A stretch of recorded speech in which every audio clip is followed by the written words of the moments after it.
नमस्कार पटना। आज हम ऐसा वीडियो लेके आए हैं जो कि बहुत सारे पेरेंट्स के प्रॉब्लम को सॉर्ट आउट करने वाला है। जी हाँ, ये वीडियो स्पेशली उन पेरेंट्स के लिए है जिनका नामांकन पटना के टॉप स्कूल्स में चाहे किसी भी कारण से नहीं हुआ हो, वो आगे के कौन से ऐसे स्टेप है जो ले सकते हैं। फर्स्ट 3 या 4 ऐसे कौन से गोल्डन रूल्स हैं जो कि पेरेंट्स को फॉलो करने चाहिए किसी भी विद्यालय में नामांकन लेने से पहले।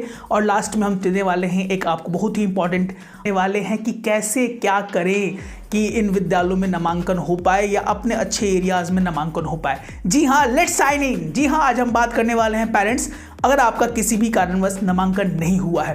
पहला जो है सबसे बड़ा क्वेरीज या सबसे बड़ा जो प्रॉब्लम अभी चल रहा है हमारे पेरेंट्स के बीच में, वो है कि सर हमारा टॉप 10 टॉप 20 स्कूल्स में किसी भी कारणवश इन विद्यालयों में नहीं हुआ है, तो आगे क्या करना चाहिए। 3 या 4 गोल्डन रूल्स हैं जिनको पेरेंट्स फॉलो कर सकते हैं।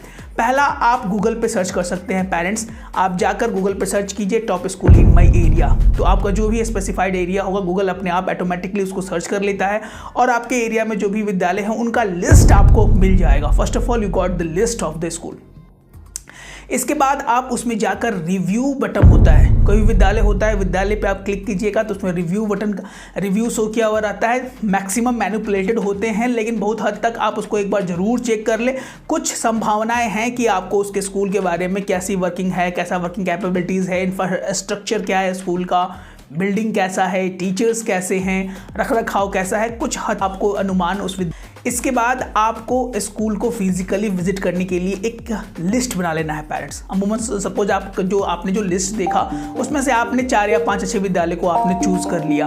अब उस विद्यालय में फिजिकली विजिट करके, या अगर आपके कोई रिलेटिव हो या आपके कोई हित मित्र उस विद्यालय में पढ़ते आ रहे हों तो उनसे एक रिव्यू ले सकते हैं या उनसे आप कॉल पे बात कर सकते हैं कि कैसी क्या व्यवस्थाएं हैं विद्यालय इस अमुक विद्यालय के बारे में। उस तरीके से आप जान पाएंगे थोड़ा सा क्या है क्या नहीं। उसके बाद सबसे इंपॉर्टेंट बात हम बताने जा रहे हैं वो है UDICE प्लस। UDICE प्लस एक ऐसी चाबी है, की है, जो कि हर एक पेरेंट्स के पास है। बहुत सारे पेरेंट्स के बारे में नहीं जानते होंगे कि UDICE प्लस है क्या। सिंपल शब्दों में या साधारण शब्दों में हम बताने का प्रयास करें पेरेंट्स तो UDICE प्लस सारे विद्यालय की जन्म कुंडली है। कम से कम 60% या 50% तो है ही। इस विद्यालय में क्या हो रहा है क्या नहीं हो रहा है, सारी सूचनाएं UDICE प्लस पर आपको मिल जाएंगी।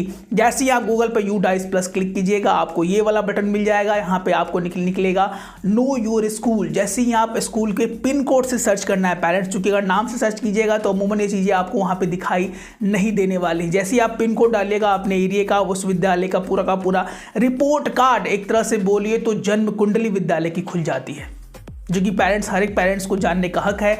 विद्यालय में नामांकन लेने से पहले कहीं वो आर्थिक रूप से शोषित तो नहीं हो जाएंगे या बच्चों का डेवलपमेंट वहाँ पे सही तरीके से हो पाएगा या नहीं। यही पेरेंट्स के दिमाग में सबसे बड़ा सवाल कौन दे ही रहता है। जैसे ही आप UDICE प्लस में आएंगे वहाँ पे नो योर स्कूल का जो है लिंक पॉपअप करते हुए मिलेगा पेरेंट्स। उसमें आप अपने एरिया का पिन कोड सलीके से लिखकर कैप्चा कोड इंटर कर जैसे ही क्लिक कीजिएगा पूरे स्कूल का लिस्ट आपको खुल जाएगा, जैसे कि अमूमन यहाँ पर खुला हुआ है। और जैसे ही स्कूल का रिपोर्ट कार्ड में आप बहुत सारे हेडलाइंस रहते हैं पेरेंट्स। पहला है वह स्कूल प्रोफाइल डिटेल्स। स्कूल के प्रोफाइल के डिटेल के बारे में आप जान सकते हैं, कितने क्लास तक कक्षाएं हैं, कब स्कूल जो है ओपन हुआ था, किस ईयर में एस्टेब्लिश्ड हुआ था, किस बोर्ड से एस्टेब्लिश्ड है। ये कुछ जो बेसिक जानकारी होती है वहाँ पर दी हुई रहती है। उसके बाद सेकंड नंबर पे है वो है इंफ्रास्ट्रक्चर और अदर फैसिलिटीज़। किस तरह का फैसिलिटी ये हमारे विद्यालय को, ये हमारे बच्चों को अमूमन ये हमारा विद्यालय या अमुक विद्यालय देता है या दे रहा है, इसके बारे में आपको उसमें जानकारी मिल जाएगी। उसके बाद थर्ड नंबर पर जो यहाँ पर है वो है टीचर्स। नंबर ऑफ टीचर्स कितने हैं, PRT कितने हैं, TGT कितने हैं, PGT कितने हैं, उसमें से BEd कितने हैं। कुछ डेटाज आप इस पर विश्वास कर सकते हैं, कुछ अपने विवेक से आपको काम करना होगा पेरेंट्स। इसको मैनिपुलेट कुछ हद तक किया जा सकता है लेकिन सारे विद्यालय करते हैं ऐसा हम कभी नहीं बोलना चाहेंगे या बोल सकते हैं। आप अपने विवेक से इन तथ्यों को टाल मटोल कर ले या इन जो तथ्य दिए गए हैं उनको आप एक बार जरूर अवलोकन कर ले, जिससे आपको कुछ हद तक स्कूल के कार्य करने की शैली आपको मालूम चल पाएगी। इसके बाद इनरोलमेंट कितना है, कितने विद्यालय, ये अमुक विद्यालय आरटी के तहत बच्चों को नामांकन देते हैं, कितने ये विद्यालय ईडब्ल्यूएस इकोनॉमिकली वीकर सेक्शन के बच्चों को नामांकन देते हैं अपने विद्यालय में। सारे के सारे कॉलम्स यहाँ पे बनाए गए हैं। बहुत सारे विद्यालय इसको फॉलो करते हैं और बहुत सारे विद्यालय इसको फॉलो नहीं भी करते हैं। बहुत हद तक अब जो है उन्हें फॉलो करना पड़ रहा है, because so many policies and so many order of the DM and the central government to follow the rule and regulation in the UDISE plus list.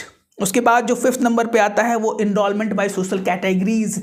कितने बच्चे यहाँ पर एससी कास्ट से हैं, ओबीसी से हैं, एसटी से हैं, ये जो सोशल कैटेगरीज हमारी बनाई गई हैं उसके अनुसार भी उसमें डाटा फीड किया हुआ रहता है, जो कि पेरेंट्स को जानना बहुत ज़्यादा इंपॉर्टेंट है। क्या वहाँ पर इंफ्रास्ट्रक्चर फैसिलिटी अच्छी से है, वहाँ पर प्लेग्राउंड है कि नहीं है, इंटरनेट है कि नहीं है, नंबर ऑफ क्लासरूम्स क्या है, एक तरफ से सारी चीज़ सारी व्यवस्थाएँ, उनका एकेडमिक रिजल्ट कितना रहा है, क्लास 10th में बच्चे कब सेशन मान लीजिए 22-23 में बच्चों का रिजल्ट कितने % रहा है, 23-24 में बच्चों का रिजल्ट कितने % रहा है, 24-25 में बच्चों का रिजल्ट कितने % रहा है।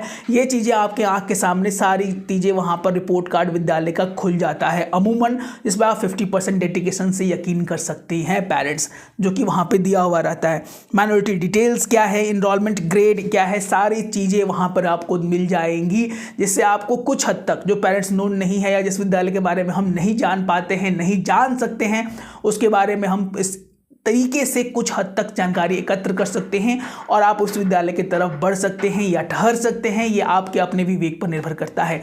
इसके बाद भी बहुत सारे पेरेंट्स का ये सवाल रहता है कि सर क्या करें, ले या ना ले। इस असमंजस में बहुत सारे पेरेंट्स हमारे गार्जियंस रहते हैं। इसके बाद भी अगर आपको परेशानी हो रही हो तो हमारे दिए गए नंबर 9472163206 पे व्हाट्सएप के माध्यम से और even call you can chat with us and our team and our concert ji Patna with me is available by some paying some fees and charges. इसके बाद सबसे बड़ा प्रश्न होता है हमारे पेरेंट्स का कि सर टीचर्स नहीं मिल रहे हैं, अच्छे टीचर्स की संभावनाएं कितनी ही कमी in the sense of teachers मिल नहीं रहे, ऐसा नहीं है। अच्छे टीचर्स की बहुत बड़ी कमी है, जो कि हम अपने डे टू डे लाइफ में बहुत सारे पेरेंट्स से बात होता है, बहुत सारे गार्जियन से हम बात कर पाते हैं। उनका सबसे बड़ा स्ट्रेस जो रहता है सर टीचर्स ऐसे नहीं है डेडिकेटेड डिसिप्लिन जो कि बच्चों को अच्छे से और प्रॉपर तरीके से गाइड कर पाए। अगर हमारे वीडियोस टीचर्स देख रहे हैं तो टीचर्स को भी अप्लाई करने का मौका दिया जा रहा है।